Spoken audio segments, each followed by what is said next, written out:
안녕하세요. 울산에서 경매 컨설팅을 하고 있는 최 소장입니다. 저는 20년 6월부터 지금까지 약 300회 법원 입찰 경험, 고객분들께 60건 모두 시세보다 저렴하게 낙찰을 도와드렸습니다. 지금 부동산 분위기가 안 좋다고는 하지만 이미 아파트 가격이 많이 상승했었죠. 많이 오른 아파트만 바라보기에는 부담스러운 가격이 되었습니다. 물론 여윳돈이 많아서 좋은 아파트를 구입하고 싶지만 현실의 벽에 부딪혀 빌라를 알아보고 계시는 분들이 있으실 텐데요. 그런데 막상 빌라를 사려고 하니 빌라는 안 팔린다더라, 빌라는 위험하다는 말에 걱정스러운 게 빌라이기도 합니다. 내일이라도 당장 빌라 구매하러 가시는 분들은 인테리어가 예쁘다, 변기물 내려보고 이런 것만 살펴보지 마시고 제 영상 한번 보시고 좋은 빌라를 매매하셨으면 좋겠습니다. 첫 번째는 건축물 대장상 용도 확인입니다. 혹시 마음에 든 빌라를 찾으셨다면 건축물 대장상 용도를 꼭 확인해 보시길 바랍니다. 건축물 대장상 주거용이 아닌 근린생활시설로 되어 있다면 조심하셔야 합니다. 이런 빌라들을 근생빌라라고 말하는데요. 주변에서 많이 볼 수 있는 사무실이나 상가인 근린생활시설을 주택으로 불법 개조한 건축물을 말합니다. 말 그대로 불법이기 때문에 주택이 아닌 상가로 보시면 됩니다. 이 근생빌라의 문제점을 살펴보면 첫 번째, 이행강제금입니다.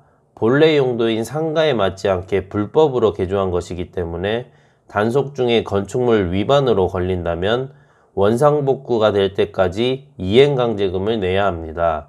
현실적으로는 복구가 힘들기 때문에 애초에 근생빌라를 안 사시는 것을 추천드립니다. 두 번째 문제점은 전세 대출이 안 됩니다.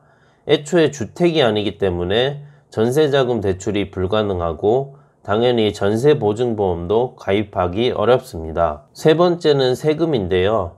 근생빌라는 주택이 아니기 때문에 4.6%의 취득세를 내셔야 하고 주택 구입에 따른 생애 최초 세금 감면 혜택, 대출 역시 전혀 못 받는 점을 아셔야 합니다. 그럼 이런 근생빌라는 왜 짓는 걸까요?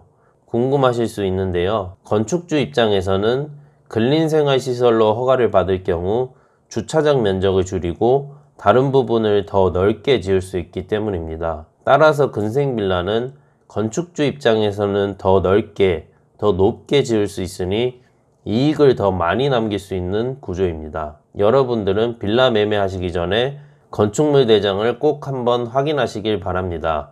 건축물 대장은 소유주가 아니더라도 정부24 사이트에서 간단하게 확인하실 수 있습니다. 두 번째는 주차 공간 확인입니다. 거주를 하는데 주차는 매우 중요한 요소인데요. 만약 마음에 드는 빌라가 있다면 주차 공간을 꼭 확인해 보시길 바랍니다.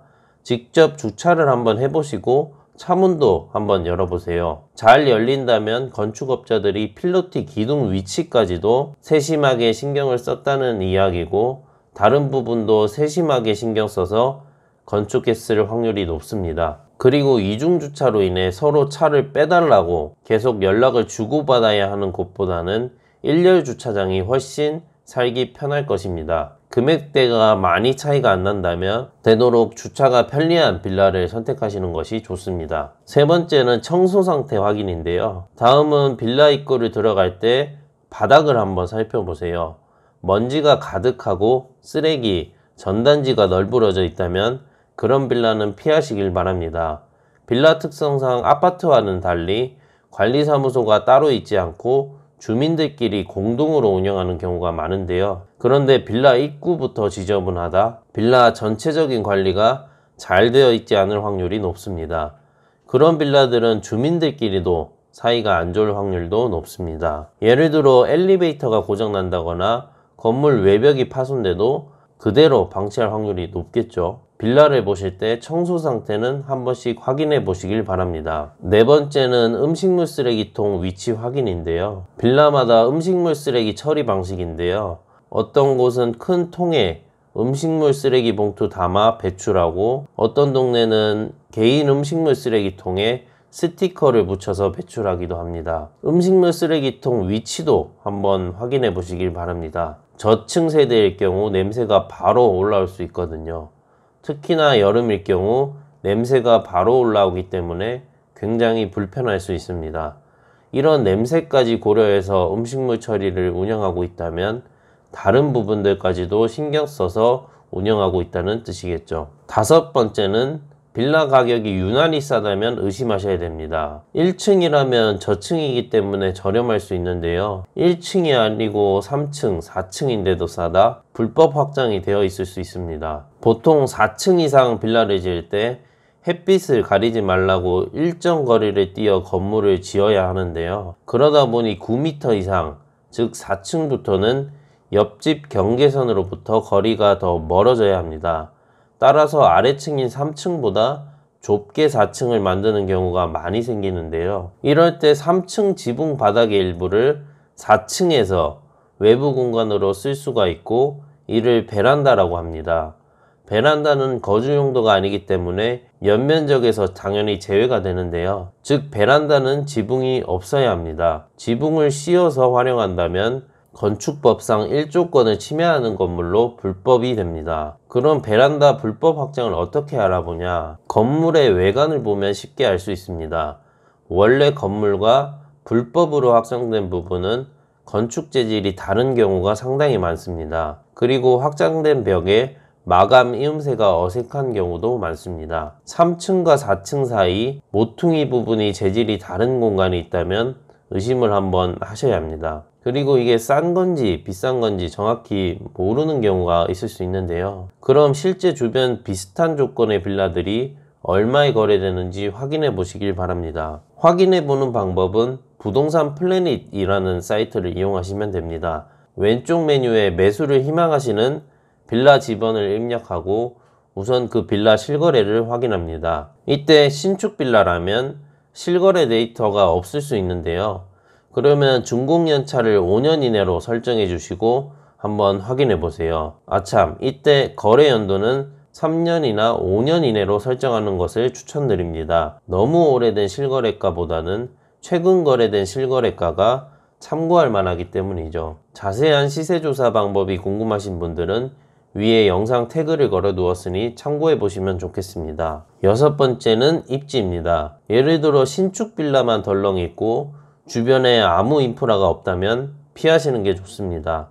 되도록이면 대단지 아파트가 몰려 있는 곳을 선택하시는 게 좋습니다.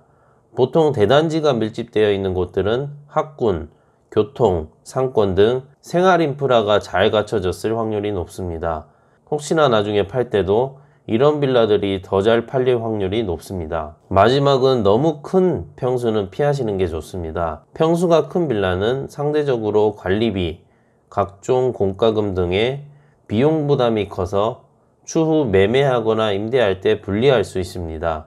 또한 일부 고급 빌라를 제외하고 일반적으로 우리가 흔히 말하는 빌라는 여전히 아파트로 이주하기 전 단계로 생각하는 사람이 많은 게 현실입니다. 그래서 너무 큰 평수보다는 저렴하면서도 적당한 방 2~3개의 평수가 더 유리할 수 있습니다. 오늘은 빌라 고르는 법에 대해서 알아봤습니다. 현재 영상을 보시는 분들은 내 집 마련을 계획하시는 분들이 많으실 텐데요. 내 집 마련을 저렴하게 할 수 있는 방법에 대해 소개해 드리겠습니다. 바로 경매인데요. 경매? 그거 복잡하고 어려운 거 아니야? 라고 생각하실 수 있는데요. 경매도 크게 보면 부동산을 취득하는 한 가지 방법 중 하나라고 보시면 됩니다. 예를 들어 보통 저희가 집을 구할 때 부동산, 공인중개사를 찾아가잖아요. 경매는 법원에 가서 입찰하는 방식입니다. 한 물건에 대해서 여러 명이 입찰을 하면 그중 가장 높은 금액을 적은 한 명만 낙찰받는 방식입니다. 즉 부동산을 취득하는 방식만 다르다고 보시면 됩니다. 그럼 경매의 최대 장점은 뭔데? 궁금하실 수 있는데요. 최대 장점은 본인이 입찰가를 정할 수 있기 때문에 시세보다 저렴하게 낙찰받는 게 가능합니다. 물론 경매는 낙찰이 안 될 수 있기 때문에 금매, 경매 모두 같이 보는 게 가장 좋은 방법이라 생각합니다. 경매에 관심 있으신 분들은 영상 아래 고정 댓글을 참고해 보시면 좋을 것 같습니다. 오늘은 빌라 고르는 법에 대해 알아봤습니다. 다음에도 내 집 마련하시는 분들에게 더 좋은 정보로 찾아뵙겠습니다. 시청해 주셔서 감사합니다.